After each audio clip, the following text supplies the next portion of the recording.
Once upon a time, in a kingdom so beautiful it looked as if it had bloomed straight out of a dream, there lived a young princess named Rosaline, known to everyone as the Rose Princess. Her name wasn't just poetic, every garden she touched would suddenly burst into life. Flowers turned their faces toward her, vines curled in her direction, and the softest fragrance followed her everywhere she went. But while her gardens were alive with color, her heart often felt quiet and lonely. Rosaline lived in a castle surrounded by gold and silk, yet she longed for something she couldn't name. The people adored her, but she wanted to feel something deeper, a connection beyond her crown, her roses, and her royal duties. Every morning, she wandered through her royal gardens barefoot, her long golden hair shimmering like sunlight over petals. One dawn, while dew still sparkled on the leaves, she noticed something unusual. One of her rose bushes had wilted overnight. It stood there among the other blooms, dark and lifeless, its petals turned gray as ash. That had never happened before. Rosaline knelt beside it, touching its stem gently. "What's wrong, my dear?" she whispered, as if the flower could answer her. Suddenly, a faint sound fluttered through the air, a song, soft and clear, like sunlight turned into sound. Rosaline lifted her head and saw a golden bird perched on a nearby branch. Its feathers gleamed like melted stars, and its eyes were brighter than any jewel she had ever seen. "Who are you?" Rosaline asked in awe. The bird tilted its head. "A friend," it replied, its voice musical and calm. "But your garden is crying." Rosaline blinked. "Crying?" The bird nodded. "Every garden is a mirror of its keeper's heart. Something in you is fading, and your roses feel it." The words struck her like a whisper of truth. She realized that for months, she had been weighed down by royal meetings, by expectations, by endless smiles that didn't reach her eyes. The golden bird hopped closer. "Would you like me to help you heal your roses?" "Yes," she breathed. "But, how?" The bird spread its wings, and golden light flowed across the garden like ripples in water. The wilted rose slowly straightened, color returning to its petals, brighter and more beautiful than ever. Rosaline gasped. "It's magic," she whispered. The bird's tone softened. "Not magic, just kindness returned." From that day forward, the golden bird became Rosaline's constant companion. It sang while she walked, followed her through the palace corridors, and whispered secrets of the world beyond the castle gates, tales of farmers, travelers, and lost children. The princess, once lonely, found joy again. She smiled not because it was expected, but because she felt it. She tended to her gardens with love, spoke gently to her servants, and listened when her people spoke of their troubles. But one night, under a sky full of trembling stars, the bird fell silent. It sat motionless on her window, its feathers dimmer than usual. "Golden bird," Rosaline whispered, "are you unwell?" The bird didn't answer at first. Then, in a faint voice, it said, "There is something I must tell you. My time here grows short." Rosaline's heart tightened. "Short? Why? You can't leave me." "I was sent to bring balance," the bird explained. "But balance demands a choice." "What kind of choice?" The bird turned its golden eyes toward her. "Far from your kingdom, across the river of glass and through the whispering forest, there lies a village cursed by endless winter. The people there are freezing, starving, forgotten. If you give them the warmth of your garden, the magic that lives within your roses, they will live. But your garden will die." Rosaline froze. She thought of her garden, her sanctuary, her only place of peace. She thought of her roses, her life's joy.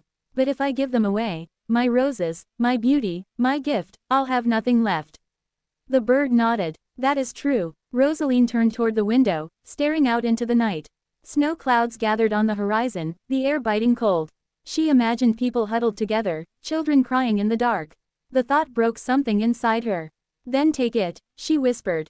"Take all of it. Let them live." The bird's eyes shone. "You are certain?" "Yes," she said, tears filling her eyes. "If a garden dies but a life blooms, it's worth it." The bird spread its wings wide, and golden light burst from its body, wrapping Rosaline in warmth so pure it made her heart ache. Every rose in the kingdom glowed, then slowly faded into mist, their petals drifting into the sky like embers. And somewhere far away, in the cursed village, the snow began to melt. The next morning, the castle gardeners ran through the halls in panic. "Your Highness, the roses, they're gone. Every one of them." Rosaline stood by her window, dressed simply, without her crown.